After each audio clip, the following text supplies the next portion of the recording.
Nah ini Pak Tito, kalau sebagai peneliti, kemarin masyarakat itu ada yang bertanya juga gini, kalau memang aman, cobain dong si penelitinya digigit oleh nyamuknya gitu. Apa? Ya, Ini kalau sebagai peneliti itu nyoba sendiri nggak Pak Tito?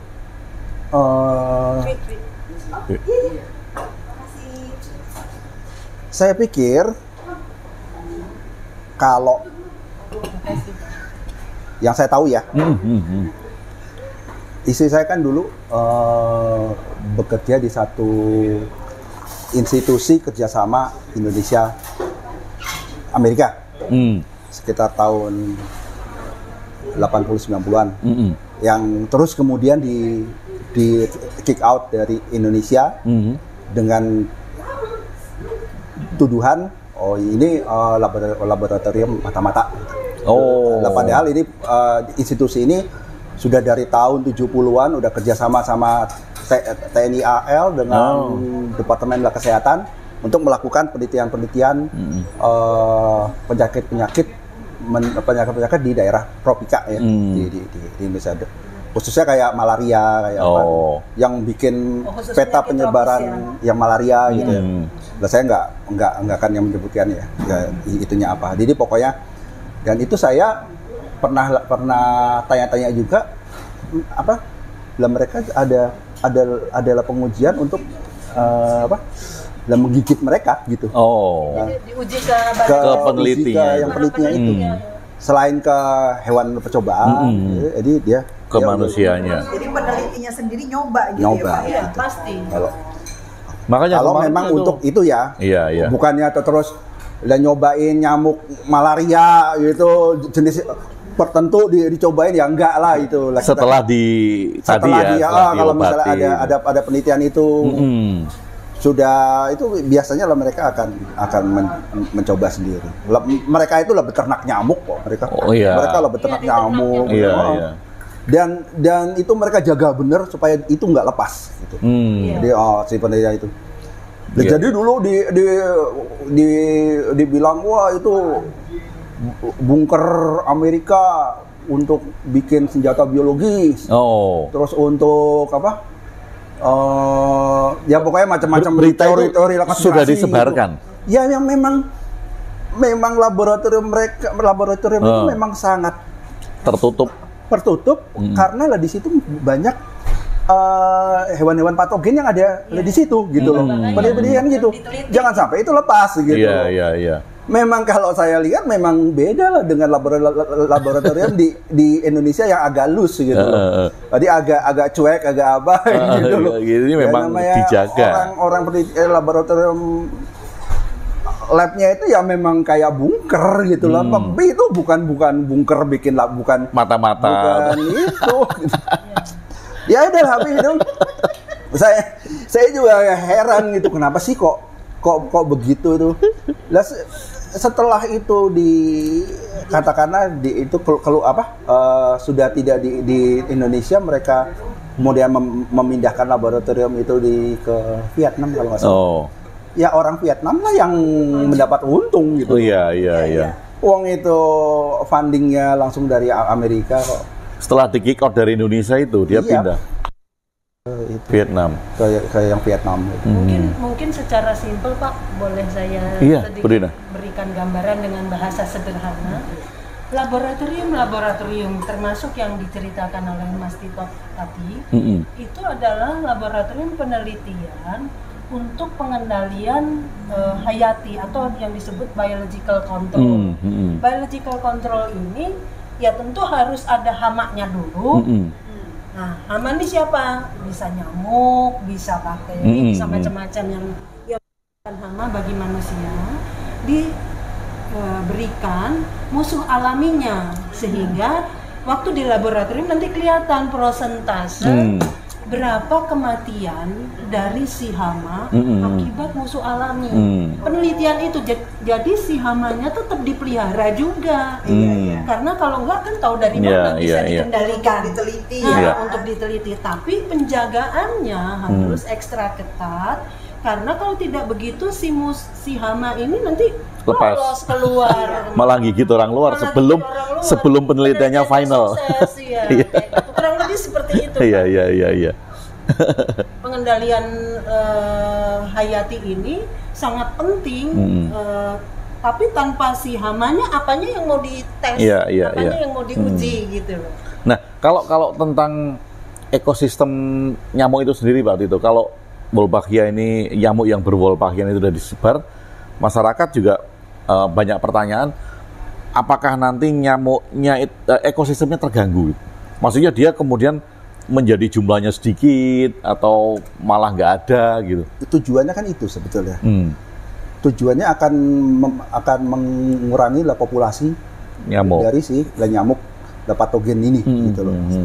Jadi otomatis kalau misalnya hasil ya pengendalian hayati ini akan berhasil, mungkin tidak 100% hilang ya. Kalau 100% hilang saya rasa juga nggak bagus juga mengganggu ya untuk ekosistem ya, untuk keseimbangan ekosistem. Tapi yang diharapkan hilang itu adalah kan kayak misalnya DBD kan. DBD itu kan sebetulnya penyebabnya itu kan bukan si nyamuk. Bukan nyamuknya. Tapi virus dengue yang ada di dalamnya nyamuk itu. Oh, bukan gitu nyamuknya itu ya. Virusnya. Nah, yang dilakukan ini kan sebetulnya ini kan adalah mengurangi populasi yang nyamuk yang itu supaya virusnya itu nggak ada si itunya, si hostnya ini, si virus dengue itu tidak ada hostnya, sehingga dia bisa berkembang biak gitu. Nyamuknya tetap. Nah lama-lama kan kalau misalnya si Wolbachia ini berhasil, kemudian dia akan menghasilkan nyamuk-nyamuk yang mandul itu kan, ya berarti tidak akan ada telur-telur lagi kan. Lama-lama akan yang berkurang si jumlah dari populasi yang nyamuknya ini. Karena populasi nyamuknya itu berkurang, si dengue-nya juga akan otomatis berkurang. Tidak ada host yang dia tempati. Ada kekhawatiran gini loh Pak Tito, bahwa kalau ini disebarkan nyamuk ini ke alam ini, sekarang di alam pada dasarnya sudah ada nyamuk-nyamuk di sekitar kita. Tambahin lagi nyamuk, kan nyamuknya jadi tambah banyak, apalagi kalau sampai jutaan gitu. Kekhawatiran yang seperti itu tuh masuk akal nggak? Kalau yang orang awam mungkin nggak masuk akal ya. Tapi kalau misalnya untuk untuk penelitiannya itu sendiri kan malah itu kan menyebarkan nyamuk yang ada bakteri Wolbachia-nya, yang dia akan menyebabkan penurunan populasi. Menyebabkan si nyamuk itu akan mengeluarkan organisme yang mandul. Lah jadi dia akan untuk yang pertama kali akan menambah populasi. Lah cuman dia setelah itu karena mandul dia tidak akan berkembang lagi gitu. Stop sampai situ. Itu yang diharapkan. Kalau itunya populasi nyamuknya itu berkurang, itu otomatis penyebaran si virus dengue-nya itu akan berkurang juga. Tuh. Jadi tidak perlu khawatir ya tentang terganggunya populasi. Ada juga kekhawatiran katanya, gimana kalau ini nanti kan seperti COVID. Dia akan berevolusi, mutasi, bermutasi itu. Nah, yang patut diingat adalah kalau COVID itu kan virus RNA lagi. Virus RNA itu adalah salah satu organisme yang sangat mudah bermutasi. Menjadi varian-varian yang baru. Kalau dia bakteri atau jamur atau yang lebih tinggi lagi tingkatannya, itu jauh lebih sulit untuk bermutasi dia. Bisa, tapi itu dalam jangka waktu yang lama gitu. Bisa ratusan tahun mungkin. Iya, itulah. Jadi melalui evolusi jadi. Jadi dia saya rasa tidak akan. Dan waktu memang dalam salah satu persyaratan dari pengendalian hayati itu yang menggunakan mikroba itu adalah mikroba yang dipakai itu harus yang stabil. Nah, jadi bakteri jamur yang dipakai itu adalah yang sukar untuk bermutasi. Jadi itu memang sudah satu persyaratan. Iya, persyaratannya memang gitu. Akan ada penelitian yang sampingan yang melihat kelestabilannya gitu. Iya. Dia akan dalam berapa yang bulan akan bermutasi atau enggak gitu. Iya, memang saya juga dengar juga jadinya. Nah, jadi mereka khawatir itu kan. Gitu. Kalau sudah diberi diinfeksi Wolbachia, nanti dia akan bisa bermutasi si nyamuk itu. Menjadi lebih ganas daripada demam berdarah. Jadi mungkin jadi bukan demam berdarah, demam yang berdarah-darah itu mutasi. Beda. Oh iya, dari berdarah-darah itu kan. Nah itu kekhawatiran yang nggak masuk akal ya Pak Tito kayak gitu ya. Kita nggak usah khawatir tentang itu berarti ya. Iya, nggak usah khawatir tentang itu karena memang bakteri Wolbachia ini dia memang alam, memanglah musuh alami si dan dia sudah diteliti sebagai organisme yang tidak mudah bermutasi sebelum digunakan sebagai musuh alami. Dan dia bakteri bukan virus gitu bukan ya. Bukan virus. Apalagi nyamuknya, maksudnya nyamuknya pun juga tidak akan bermutasi, lebih susah lagi dia bermutasi. Jadi misalnya kalau nyamuk yang bermutasi dia gigitnya itu cuma sekali. Udah dikhawatirkan dia bermutasi waktu itu terus jujur. Jadi makin ganas gitu kan. Soalnya dibuat serem. Iya, soalnya ada yang upload foto nyamuk di Zoom gitu kan. Jadi nyamuknya tuh robot. Itu. Ya itu nano itu. Itu ya nano itu. Pakai nano nggak tahu dimasukin nano material atau apa gitu. Tapi gini loh Mas Tito, kalau seandainya ya ini kan asumsi masyarakat karena pengaruh adanya informasi yang kurang tepat atau tidak tepat. Kalau memang benar satu jenis organisme termasuk dalam hal ini nyamuk mau direkayasa, apakah itu melalui penelitian yang cuma sebulan 2 bulan atau puluhan tahun untuk bisa melakukan itu? Ya lah buktinya kan ini kan sudah belasan tahun ya. Ya, hanya untuk bakteri ini aja. Iya. Jadi kalau mau merubah nyamuknya sendiri juga lebih. Wah itu lebih lama lagi. Gitu. Ya nggak mungkin. Peralatannya juga harus super canggih. Iya.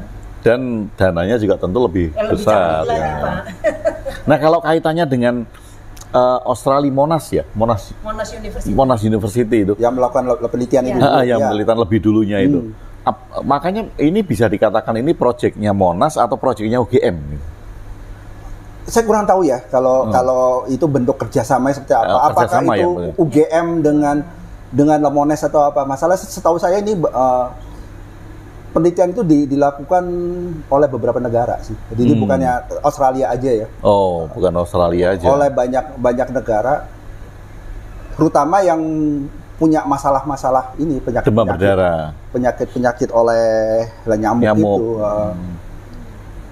Saya pernah baca, cuman saya lupa.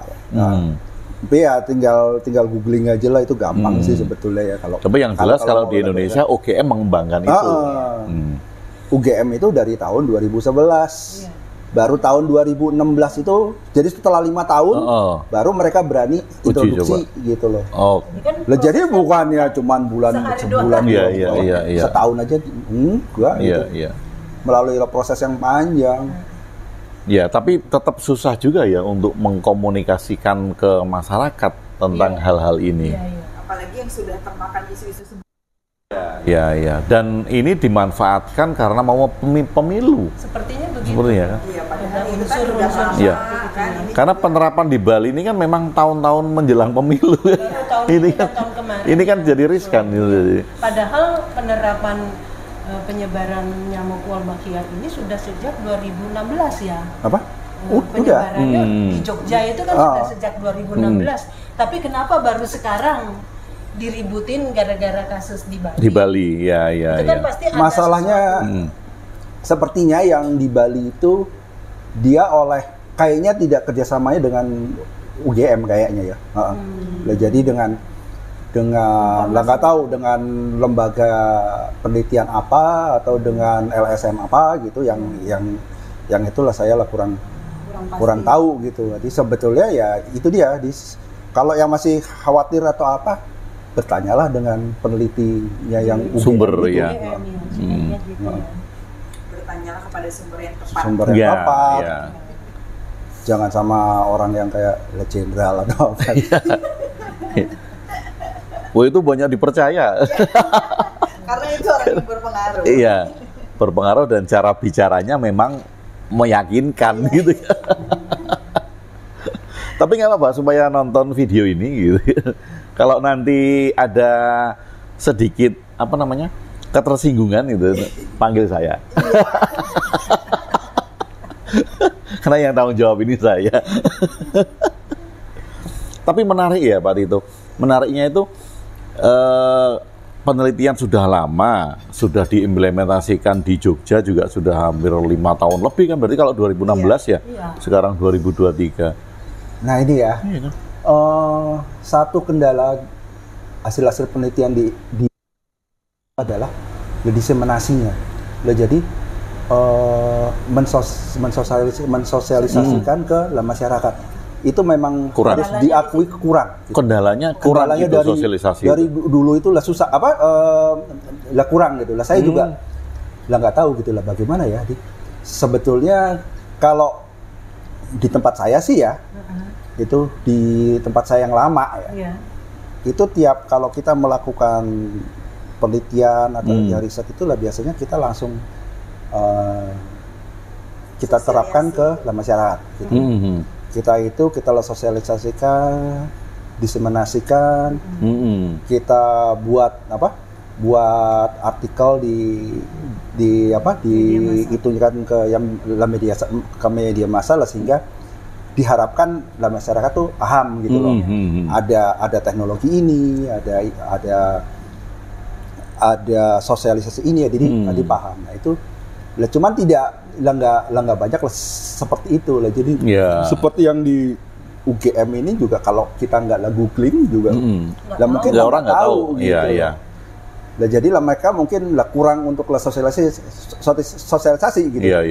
Harusnya gitu dari tahun 2017 sudah ada 2018 ini loh aplikasi di desa ini kita melakukan ini. Nah gitu, sekarang kalau googling berita-berita yang terangkat di nomor satunya yang konspirasi itu, betul. Karena itu yang banyak dicari dan banyak dibaca kan otomatis naik di ranking Google.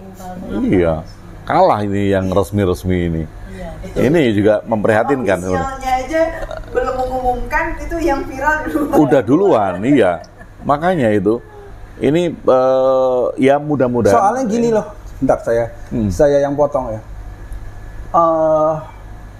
Media Indonesia itu, media-media di Indonesia itu, mau itu yang verified ataupun yang media yang katakan abal-abal atau apa gitu itu, dan mereka tuh seneng yang bombastis. Iya.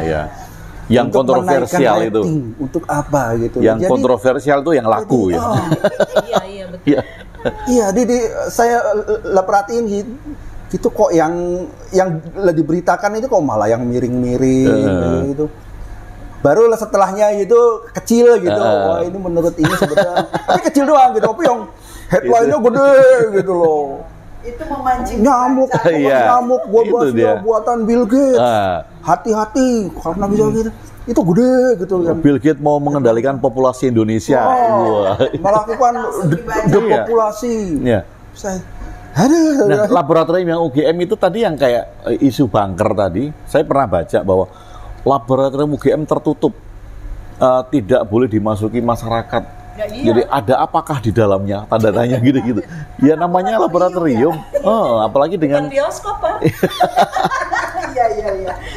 Itu kan, jadi kadang-kala kita mikirnya ini kenapa kok ada kekhawatiran yang berlebihan gitu dengan isu-isu itu. Seperti digiring untuk berpikir negatif. Iya. Kan justru diajak berpikir positif supaya lebih kalau ada informasi yang aneh, carilah informasi itu di Google atau dari sumber-sumber yang terpercaya. Tapi justru digiring untuk makin jauh dari sumber terpercaya. Iya. Makanya sumber terpercayanya itu ya di teman ngopi ini. Gitu. Dan yang paling sambil ngopi. Yang paling gampang itu untuk mempengaruhi masyarakat yang sekarang adalah dihubung-hubungkan dengan elit global. Iya. Apa itu elit global? Ini elit global apa gitu loh. Apa sih gitu loh, diulangin. Kalau misalnya itu nggak usah kalau misalnya takut sama elit global, nggak usah mainan Google, nggak usah mainan Facebook, nggak usah mainan Instagram segala. Itu juga bagian dari elit global kalau mau bilang gitu. Justru masuk dalam. Iya, malah itu. Pakai GPS ya, di mana-mana ketahuan itu kan bagian dari elit global. Jadi kelihatan ketidakkonsistenan pola pikirnya ya.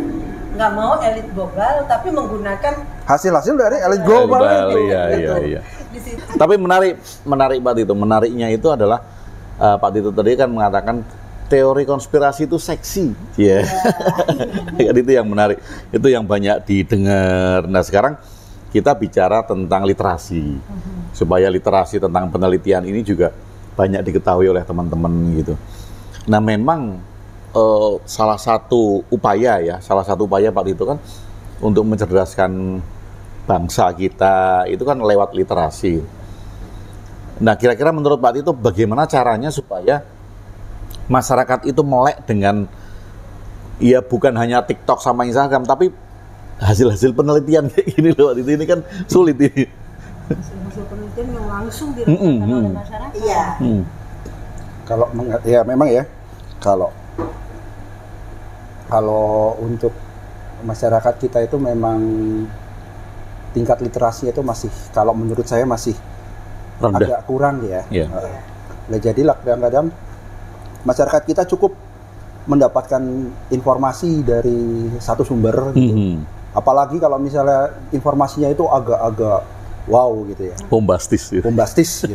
Mereka langsung percaya begitu loh. Mereka langsung lah percaya, oh ini bener ya gitu. Nah, jadi seperti bahasan sebelumnya, oh bener ya. Nyamuk Wolbachia itu bisa bikin kita bodoh. Bikin LGBT. Bikin LGBT. Itu yang sisipin apa tuh gen yang macam-macam lah, merusak, jadi racun, jadi apa gitu. Itu langsung dipercaya begitu loh. Padahal sebenarnya kalau menurut saya, setiap kita mendapatkan satu informasi, khususnya informasi yang itu sifatnya agak-agak provokatif, yang bombastis atau apa, cobalah kita itu men-googling lagi lah ya, mencari sumber-sumber lain gitu loh. Sumber-sumber lain bener nggak sih gitu loh, informasi yang diberikan itu seperti itu gitu. Wolbachia itu apa sih gitu loh. Yeah. Terus apakah itu jenis nyamuk, apakah itu jenis bakteri gitu. Terus kenapa dibilang nyamuk Wolbachia? Nah itu dicari lagi, digali lagi gitu. Itu mudah kok gitu loh. Itu sangat mudah di dunia internet sekarang ya. Jadi dengan googling aja, pakai Google atau pakai Bing, pasti ketemu dan banyak sekali ya. Sampai kita capek bacanya gitu loh. Tapi memang butuh kemauan gitu loh. Butuh kemauan. Kesadaran terutama ya. Kesadaran untuk menggali informasi yang lebih jauh. Itu yang pertama. Kemudian yang kedua, kalau kedua ini mungkin untuk institusi atau lembaga penelitian yang terkait gitu ya. Mungkin dia harus lebih banyak membuat artikel-artikel yang mengedukasi, atau menggunakan influencer bisa juga ya. Atau menggunakan influencer juga bagus gitu loh. Itu lebih keren. Bagus ya benar. Benar, setuju saya. Nah, jadi influencer gitulah daripada dia cuman pamer harta, pamer apa gitu. pamer apa? Ini outfitku gitu. Mulai dari ujung rambut sampai itu disebutin harganya. Yang penting dia ikut bantulah gitu loh. Untuk menyebarkan informasi yang benar gitu loh. Kemudian kalau yang ada yang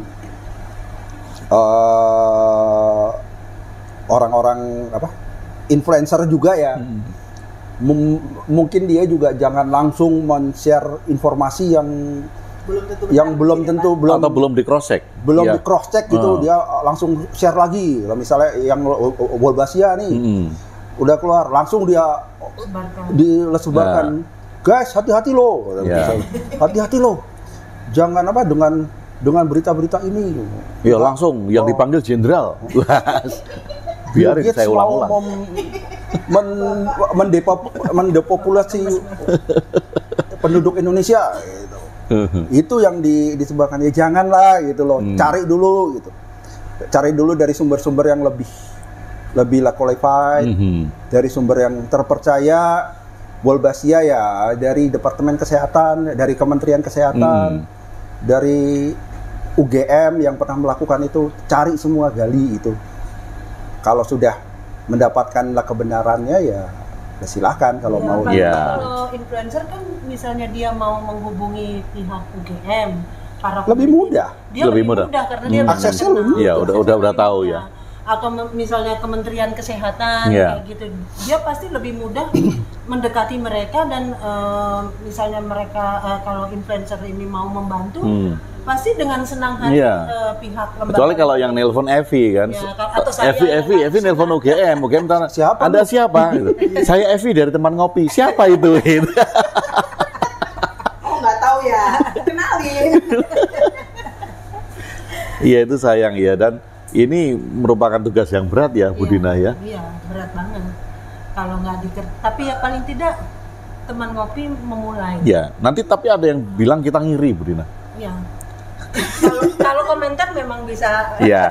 Bisa sampai Z itu lengkap. Netizen Indonesia itu maha benar. Maha benar, maha sakti. Maha benar dengan komentar-komentarnya itu. Jadi memang kalau dengan teori konspirasi ini wilayah yang berbeda Pak Tito ya. Berbeda. Jadi teman-teman juga mudah-mudahan mulai tahu ya bahwa teori konspirasi dengan ranah penelitian yang ilmiah, yang faktanya ada, dilakukan dengan benar, ini wilayah yang berbeda gitu. Tetapi ya orang sah-sah aja ya mau mengaitkan itu dengan karena seksi itu tadi kan, itu berita yang karena Pak Tito seksi teman-teman. Sangat menarik gitu kan. Apalagi ya dikait-kaitkan dengan elit global. Itu seksi banget pasti. Nah, itu pasti pada percaya deh. Yakin itu. Ini kerjaan elit global ini, kerjaan Bill Gates ini. Udah. Nah, sebetulnya yang mungkin ya kalau di otaknya masyarakat itu elit global itu apa sih gitu ya? Ya itu saya juga nggak ngerti. Kalau yang saya tahu itu ya elit global itu ya mungkin ya perusahaan-perusahaan yang besar yang kelihatannya mengatur dunia, perekonomian dunia. Oh, perekonomian dunia. Gitu. Apalagi kalau misalnya udah dihubung-hubungkan dengan Illuminati. Wah, gitu. Iya. Mengatur populasi manusia.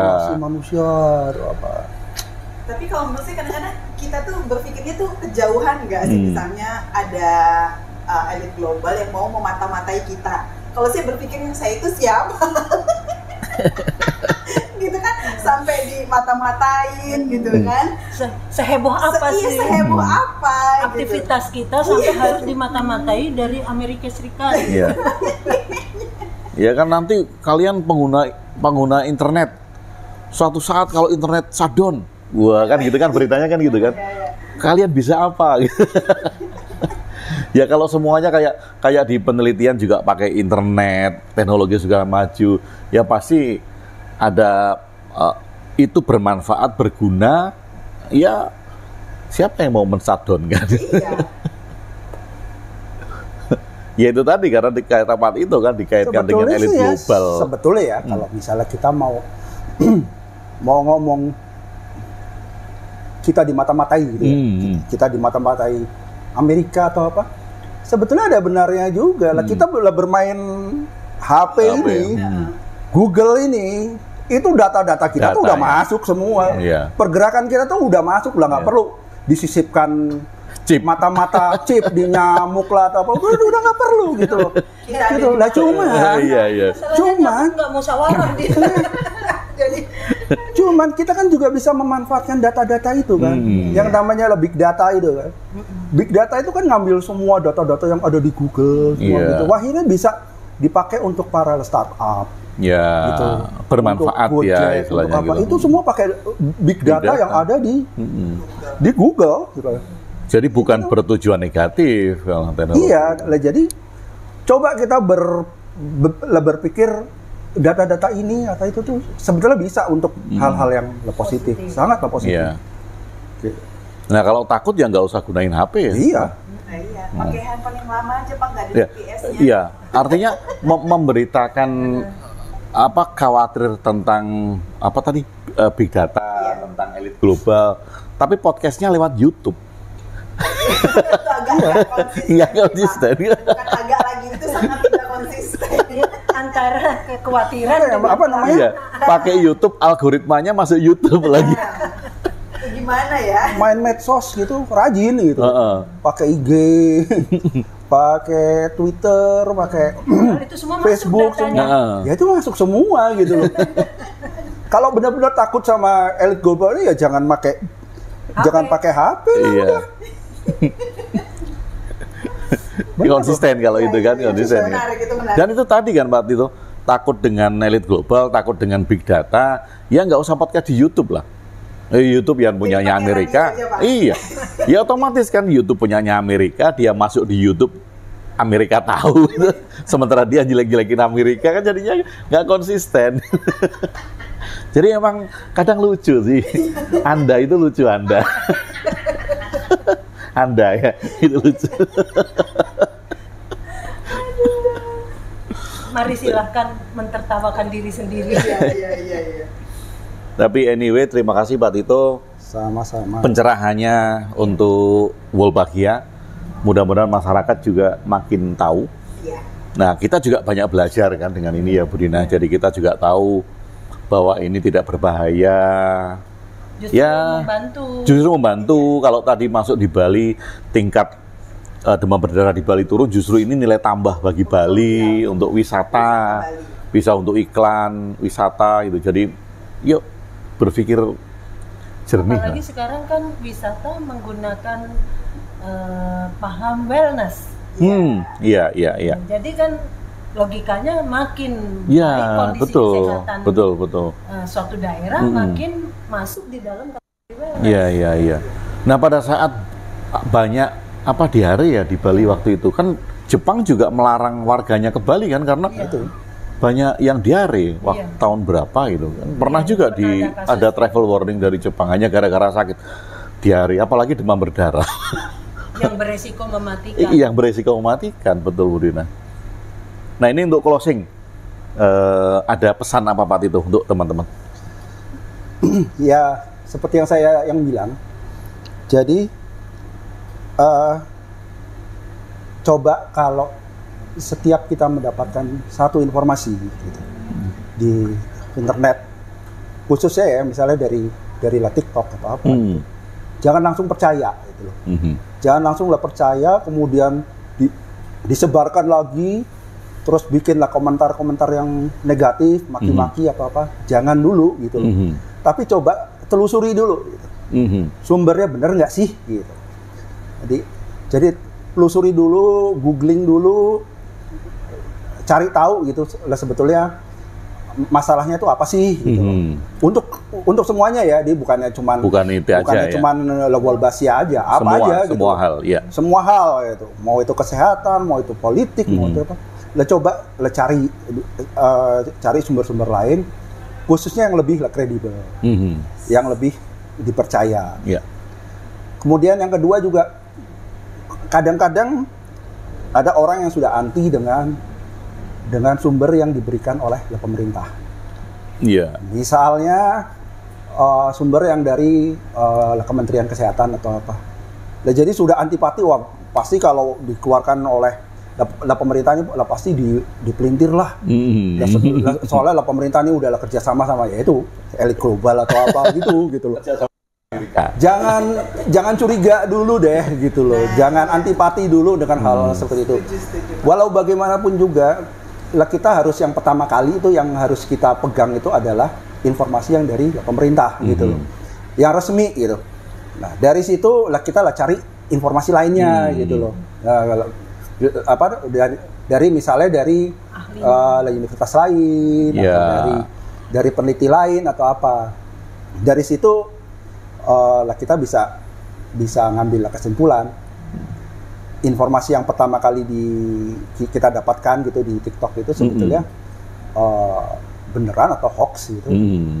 Dari situ bisa atau malah gitu provokasi. Gitulah. Ya, saya rasa jadi itu aja sih. Ya, walaupun sumber yang kita dengar itu satu, entah itu jenderal ya, entah itu dokter, entah itu doktor, profesor, ya tetap kita perlu perbandingan. Ya. Kita perlu cross check untuk itu. Cross check ke sumber informasi yang resmi dan terpercaya ya, Iya, betul. Nah, sekarang Bu Dina, yang mau disampaikan Bu Dina ke teman-teman. Saya kira apa yang sudah disampaikan oleh Pak Tito tadi sudah cukup menyeluruh ya. Jadi tetap aja prinsipnya mengenai kesehatan, mengenai informasi-informasi pangan atau apa aja itu kan sudah ada lembaga-lembaga resminya. Apabila ada informasi di media sosial yang sifatnya mencurigakan atau yang tidak jelas, alangkah baiknya langsung mencari di Google kepada sumber informasi lembaga-lembaga resmi tadi, atau kalau memang bisa ke ahlinya.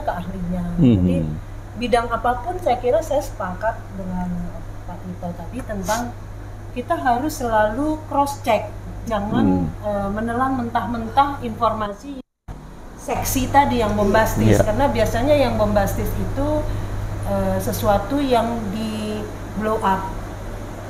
Mengandung provokasi ya. Mengandung provokasi. Iya, teman-teman, mudah-mudahan obrolan kita yang santai ini memberikan manfaat dan ada hikmah-hikmah yang dipetik untuk itu. Iya. Oke, silakan Wi. Sekali lagi terima kasih Pak Tito dan Bu Dina untuk ngobrol-ngobrol sorenya hari ini. Semoga bermanfaat untuk teman-teman dan kita seruput lagi kopinya. Terima kasih. Terima kasih Pak Tito. Sama-sama. Pak Tito, terima kasih banyak. Sama-sama. Ya saya tuh malas, senang gitu. Ada media-media seperti ini gitu.